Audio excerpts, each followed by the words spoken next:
How's it going? This is Hoiman, and today we're taking a look at the S.H.Figuarts Cure Peach figure. So for the front, you have a really nice window display to see the figure inside, and it has these really nice patterns. And overall, the box just looks really nice and dashing. It's a nice color scheme of pink and yellow, and then you have all these nice patterns as well. The window does continue to the top. And then you have some nice illustrations on both sides, legal stuff for the bottom.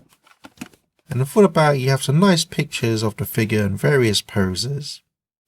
And then to open the box, you just open the side flap.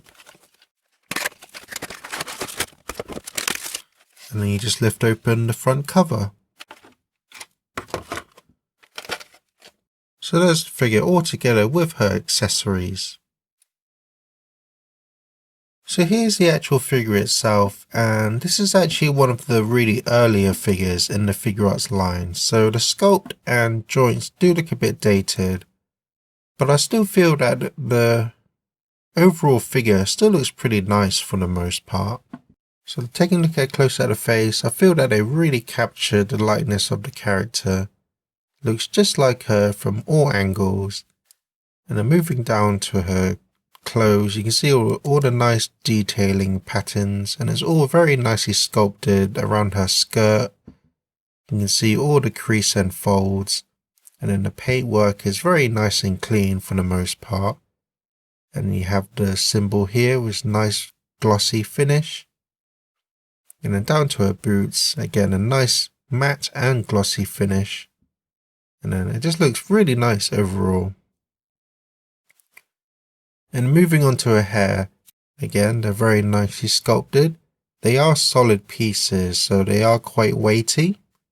And because it's an older figure, you can see the seam line that they used to attach, which does look a bit jarring, but it shouldn't be too noticeable.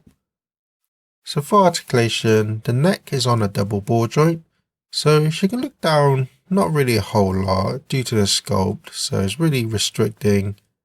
And then she can look up just slightly and tilt her head side to side and also twist.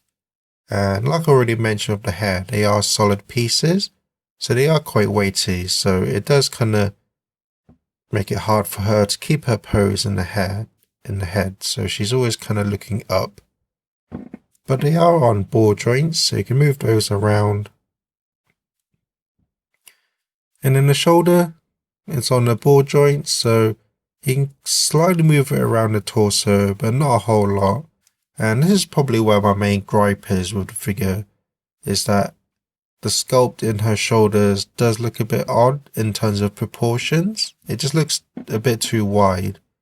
But again, because it's an older figure, like I already said, it is a bit dated in terms of the sculpt and the engineering of the joints. But other than that, the actual joint does work for the most part.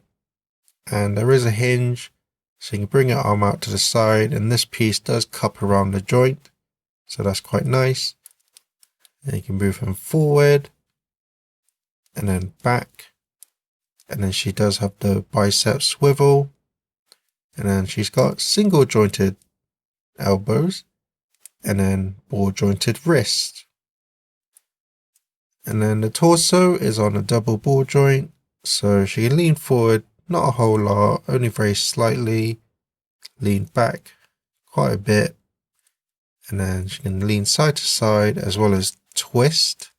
And then the hips are on hinges, so she can kick her leg out about that much to the side, but because the skirt is a solid piece, it does kind of restrict it.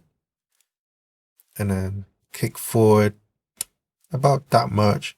Again, because of the sculpt, it is a bit restricting. And then she can kick back about that much. And then she does have the thigh swivel. And then she's got single jointed knees. And again, because it's an older figure, it does look a bit odd in terms of the joint. And then she's got the hinged ankle. So you can go back that much, forward that much. Can also twist and also rotate. So for the most part, she has pretty much all the articulation you'd expect the Figuarts to have. But like I already said, because she's an older figure, some of the proportions and the joints do look a bit dated. But for the most part, it works overall. Well, that's the figure. Let's take a look at the accessories. So for faces, she comes with a default happy smiling face. And then she comes with a stern looking face. And then also a shouting face. And this is another little gripe of mine, is because she's an older figure, to change the face, you have to take out the entire head and hair, which can be very difficult and tedious. But it does work for the most part. For hands, she comes with 2 open palmed hands, 1 posing hand, 2 hands to hold her weapon, 2 fists, and 2 hands to create the heart shape, which I feel would have been more effective if it was one solid piece, because when they're separate it's quite hard to pose. She comes with her weapon. It's very nicely sculpted, lots of detail. And then finally she does come with a display stand, which does work for the most part, but it is not really that suited for dynamic poses. So you just attach this around her leg and that's what helps her stand, but you can't really do any dynamic poses with it. So my final thoughts are, although this is an older figure, some of the joints are dated and the proportions do look a bit off in some areas. But overall, I still feel that this is a very nice looking figure overall. And if you're a fan of this series or this character, then I highly recommend getting this figure. That's my review. Thank you for watching and enjoy some pictures.